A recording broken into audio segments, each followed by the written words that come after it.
I just figured, I actually don't usually tag that ending, but I figured, why not try to...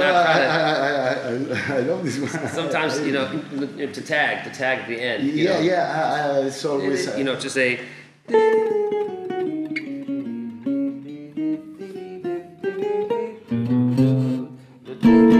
Like, just play that phrase again. I just figured we should try to... We should try to end strong as possible, since the melody kind of started off a little... Like, if you want to take that out, just keep playing the melody. The melody is always strong, I kind of played something else weird through it, but if you want to, if you start to play the melody, you don't have to, change, because the melody is always like, okay, this is the signal, the strong signal, like, we're going home now. That phrase, I played something else, but if you keep with that... You mean because I start like you started a chorus before or something? Yeah, well, and then I... You were getting ready to take it out, and I was playing something else. The whole thing is like, there's all these things going back and forth, all these messages and communications and stuff. So the main thing is to really, follow through. If you're going to try to, whatever you're doing, try to do it strong. If we're going to, find our way and like be bumping into each other, that's cool. But let's work it out through saying, okay, you're going to go there, I'll go there. It's all a series of movements. You play it really great. You play some nice stuff. You really hit that tritone thing really nice going into the 4 chord. So that's great, man. Nice lines, and good feeling and everything. With the comping, it was cool, but you were kind of comping as if there was a bass player there. Yeah, you gotta try I realized to like in the 4th chorus, and I started to play some more bass because at the beginning I didn't. That's an area of the music just register-wise. There's got to be something down low. Because otherwise, if we're both here playing chords, the same part of the it's all, you make the sound smaller, so to make the sound bigger, we have to try to play the range of and E flat is a hard key because the lowest E flat you have is way up there, so it changes the vibe of the music, but that's what it is. It's a great key. You have this low A flat, there's ways of trying to, just cover the register. Then when you play with a bass player, then you give them, that's their area. You don't play down, you give them that space too, So it's... I have other question in this area. Yeah. You would never play in this situation of 2 guitars walking, right? Or I mean, depends. I was kind of playing... You feel like and really... See, what I don't like is when guitar players do this walking bass and comping thing.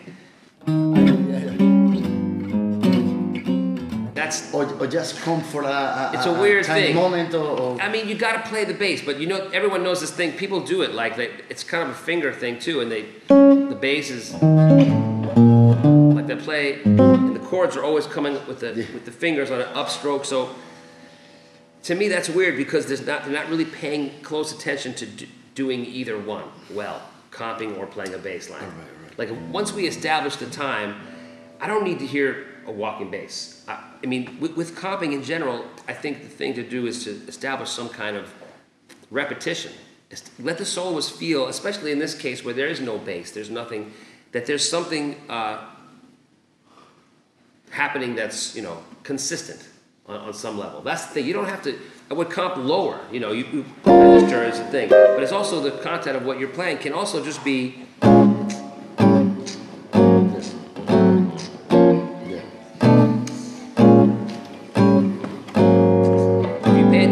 short and long, and to the bass motion, and I'm not trying to walk a bass line, but I'm thinking about the bottom. And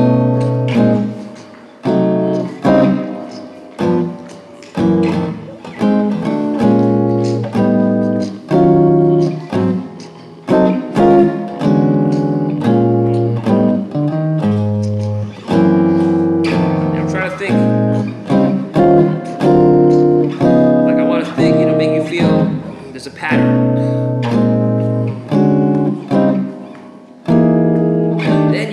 Then you start to, the soloist will start to feel just even subliminally, like, oh, there's my space where I play. There,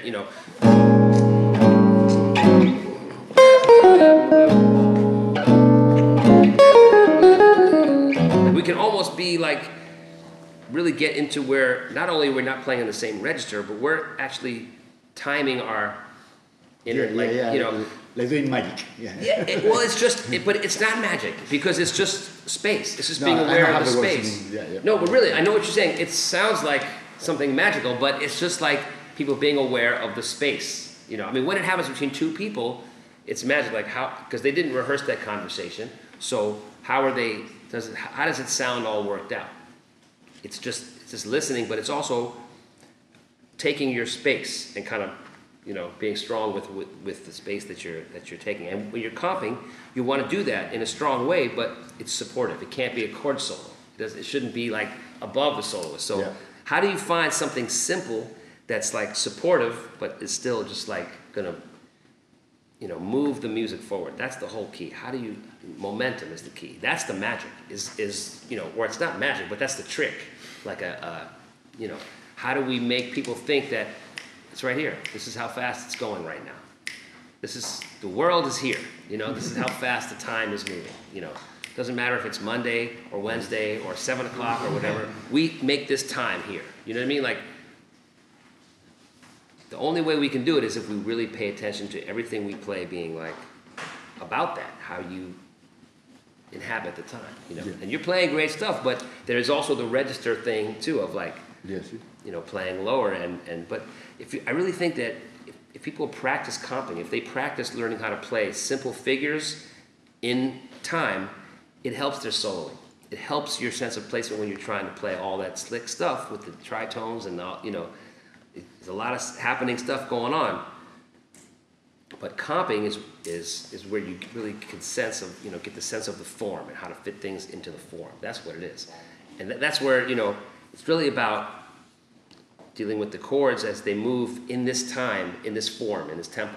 That's why chord scales, if you're thinking about something like that, you got to think about, okay, E flat 7, but which E flat 7? Where in the form are we? So how is that? You know, where are we going from here? So the E flat 7 may have the same chord scale technically, but it's serving a different function, so the chord scale is irrelevant. It's about where is the harmony going, if that makes any sense. Yeah, thanks, man. Yeah, and work on that melody. Like, there's a lot of these kind of simple tunes.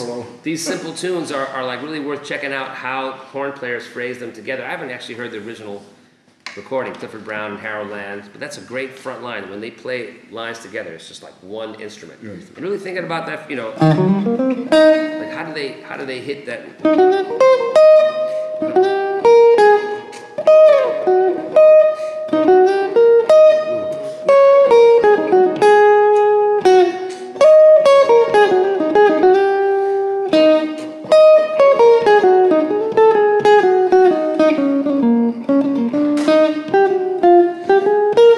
Phrases that I'm not sure, like, if they're like, I'm not sure if I'm just doing it from memory as opposed from like, but it's worth taking the time to just like find how those guys did. And even if it's not the way you end up playing it, just matching your phrasing to their phrasing.